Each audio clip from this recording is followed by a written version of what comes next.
penser que ça se fait dans l'autre sens, que l'univers a déjà cette conscience de l'unité et que ça se transmet dans l'autre sens. Mais ça, c'est le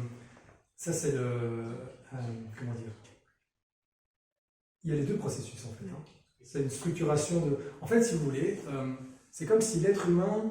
Ok, la vie, c'est le mariage entre une conscience qui vient de rien, du néant, qui va vers la vie, et la conscience du tout qui redescend jusqu'au niveau de la vie. C'est comme si l'infini essayait de se limiter avec plein de stratégies différentes pour se donner l'illusion d'être juste une cellule vivante, par exemple.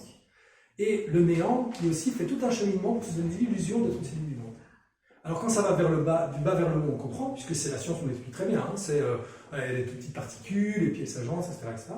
Mais quand ça va de l'infini et que ça doit se limiter pour se donner l'illusion d'être une toute petite partie, là c'est beaucoup plus compliqué.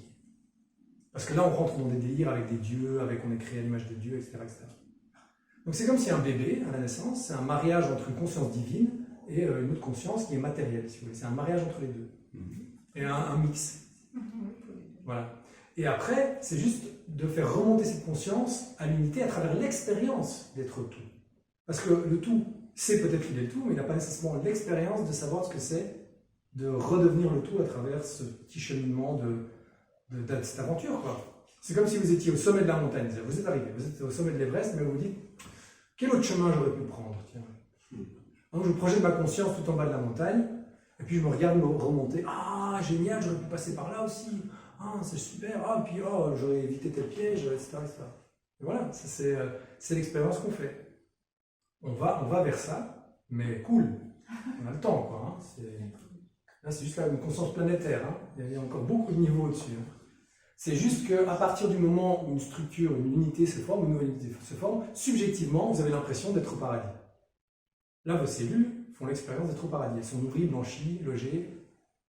Je veux dire, il y a de l'énergie qui leur tombe comme ça dans les bras. Elles doivent pas se battre contre d'autres cellules pour ah mon Dieu, pour avoir de la survie, etc.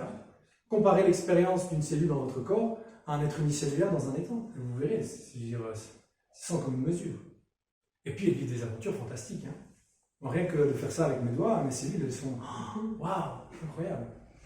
Des êtres unicellulaires dans un étang, leur vie, c'est pas aussi intéressant, quoi. Voilà. Donc, c'est tout l'objectif. C'est une fois qu'on s'harmonise, alors, pour nous, on a atteint une certaine stabilité et l'expérience sera beaucoup plus agréable, quelque part. Et là, vous regardez Star Trek, hein. C'est génial ça. Ben ouais, c'est chouette, quoi. C'est l'aventure, on rencontre d'autres espèces, ouais, c'est cool. C'est la conscience de l'unité. Et avec une certaine sagesse qui vient avec. Alors, ils n'ont pas tout compris non plus, hein, mais vous voyez l'idée, quoi.